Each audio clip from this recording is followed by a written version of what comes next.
Good. Hey guys, welcome back to our podcast. This is episode 7, and we are going to be talking about ending our year and setting intentions for a new year. So I love an end of the year. Dr. Danny, what do you think? Yeah, I think it's a good time, especially here in the Midwest, as it starts to snow. Everything feels like, okay, we're all coming together, wrapping everything up, relaxing. It's a good time to just reflect on what are the goals we set at the beginning of the year, how do we accomplish them, and then overall, how do we grow? Yeah, and why are chiropractors talking about this? How does this relate to your health and well-being? What would you say there, Dr. Danny? I would say it relates to your health and well-being because I think in some way, shape, or form, we're all trying to be better than we were the day before. And I think if you're able to actually set a clear goal of where you want to be and just see the process, even if you're not there, just seeing the progress helps you stay energized, stay focused, and then continue to try and hit those goals moving toward the ultimate goal, which is just being better than you were the day before. I love that. Yeah. I mean, life isn't stagnant, right? And we know that to be true. We know that the constant in life is change. And so sometimes change feels hard, but if you can go into it thinking about, I know I'm going to have to create change somehow, I might as well be intentional about it, then it can be kind of a game or fun. So that's why when I started the episode, I said, I love the end of a year. Yeah, it's very fun. Very fun. I like having the time to think about what have we just gone through, especially these last couple of years, to just take a moment to process. It doesn't have to be an end of the year to do that, but it's a nice bookend to say, okay, these last 12 months, what's different? What happened? How did I process that? What did I learn from it? What was good?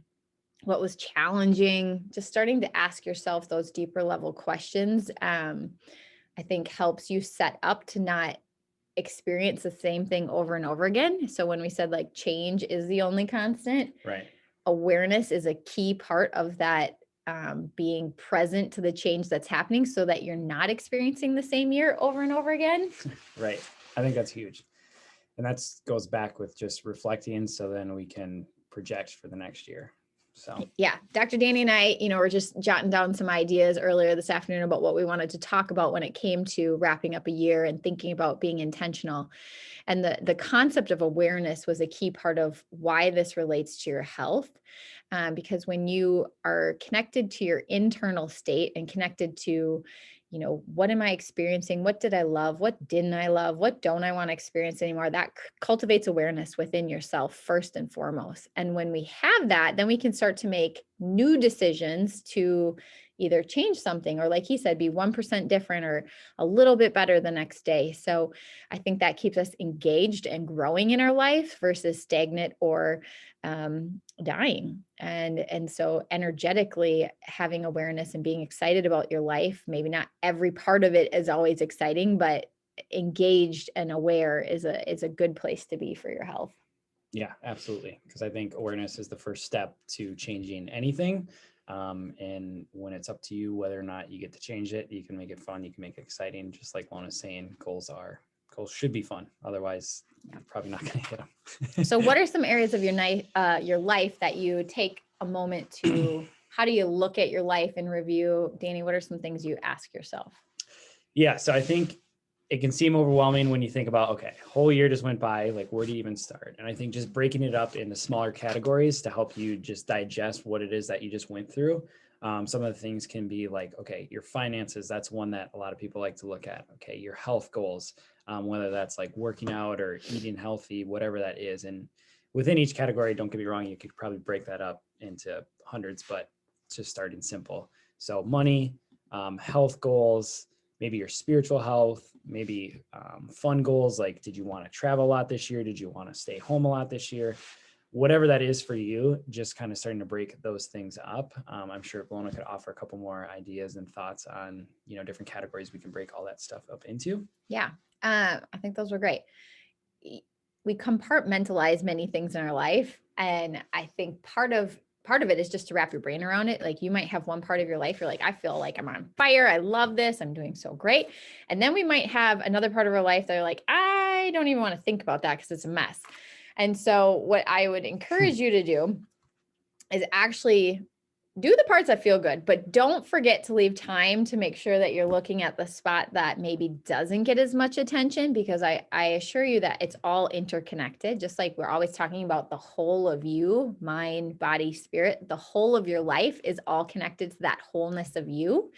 And so when we put some extra effort into maybe an area of our life that has felt unsuccessful, I'll give you an example in a minute, that's going to pay off dividends into other parts of our life and our own well-being. So when I used to sit down and wrap up my year, I'd always love talking about, okay, my career and my business. And conveniently, I never had time to really think about my relationship or my family. And then I'd wonder why that was the area that triggered me the most, or I had the most challenge. And so that's also been the area of my life that as I put more emphasis on it, or more awareness to maybe what's my end of that, what could I change and do better, then my life gets better. And I think if I hadn't started doing that years ago, I probably wouldn't have my two sons that are like huge blessings in my life, because I was conscious enough to start to realize that I needed to change in order to get a different result in my life. So just because you've had a certain level of either success or struggle in an area, that doesn't mean that's what needs to happen the next year, if you're willing to take some responsibility to look at what could be changed. Yeah. And I think to add on to that, I think that's great. And what we talk a lot about this is like your state.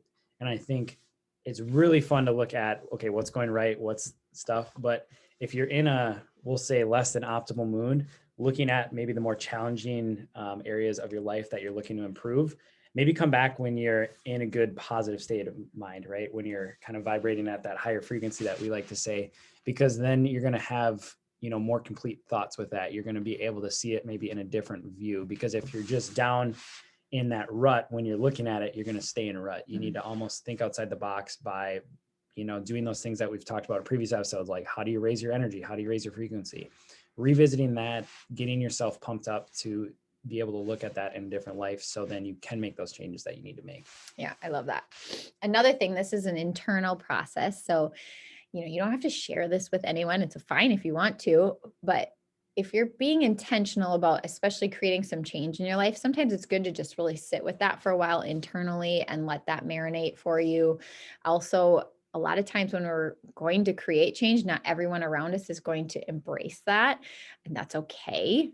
Part of that is going to be to understand, again, where if you know your internal compass is telling you that change needs to occur and that you're looking forward to making these changes or know they're necessary, then getting really grounded in that first before you share it, sometimes really helpful. So that's been something for myself, is knowing who I can share some of these intentions with, and maybe who I don't need to, because either they're not going to understand them or they'll shoot them down. And that can be hard for some people, is to realize that not everyone needs to agree with the changes you're about to make. Again, this is where knowing yourself and being clear about what's going to make your life more connected, or you living more in your purpose, that's going to be a healthy change. Not everyone will be along for the ride. Yeah. And they say, and maybe this could be one of the things you reflect on before the new year. We may have said this before, but they say you're on average the 5 people you spend the most time around. So are you constantly surrounding yourself with people who are trying to make you better, or keep you the way you are because that's what makes them comfortable? And then you can see how that would get you in a rut. So I think too, if maybe that's one of the things where you don't feel like you have the greatest support system, maybe at this point in time, maybe over this past year, maybe this past year has shown you something in that, taking those next steps to surround yourself with people who are like, okay, who do I see out there around me and my friends and my family who are constantly striving to maybe get some of those goals done that I'm looking to get done? And then how can I maybe chat with them, like Lona's saying, surrounding yourself with people to be able to help you not only get you there, but support you on your way. Love that. So if you're like, I want to do this, what should I do first? Or how do I go about doing this? You know, we've gave you some ideas to think about. I would suggest carving some time out, probably first thing in the morning, could be as short as 15, 20 minutes, that you're just going to journal some of these prompts that we've given you. Additionally, once you've spent some of that time doing that, one thing that we all do in this office is we label our year. So, you know, what's your year as far as a word? And some of you have heard of this before. If you're going to pick a word, the word might be a theme you want to carry forward into your next year. So Dr. Danny, what was your word this year? This year was flow. And I think there was a lot of, we'll say, turbulence in the air. And I think just learning how to flow with that instead of fight against it was a theme that I just wanted to be able to work with, because I think same thing, if you're constantly butting your head against something and nothing changes, we've said it before, definition of insanity. How do we look at that in a different way and just essentially go with the flow? And then I think previous years before that, it was transform. That's when I was graduating chiropractic school, becoming a doctor. I wanted to be able to now see myself in that new light and really embody that and step into that role. So that was a word for the theme. And essentially, for all your decisions throughout the year, if it's a big decision, you can be like, okay, is this helping me transform? Am I flowing with this? If it's not, how do I pivot? How do I shift to be able to take me to my highest goal, which is, again, to become better than that day I was before? That's how I use my word anyway. So cultivate more awareness. I hope that helped. Yeah. So just think, you can't get this wrong. It's what's ever on your heart. What's something that's been reoccurring this year. And that's why the reflection piece of this is so important, that you would like to see a shift in. And then maybe your word is even something like shift. It's just a fun way to kind of give you a marker or a phrase that will help bring you back to this intention that you're going to set.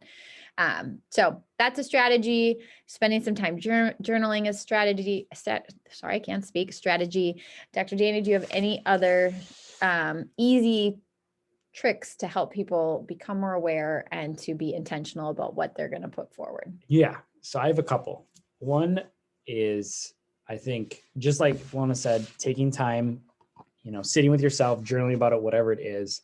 Another great way to reflect your year is go through all your photos in your phone and think about all the photos we take when we're having a great time. And then you can just really sit in those moments. Remember, like, hey, we went to A, B, and C earlier this year. We had a great time. I want to do more of that for next year. So being able to go back, look at your whole year in essentially a photo album, because that's what your phone is.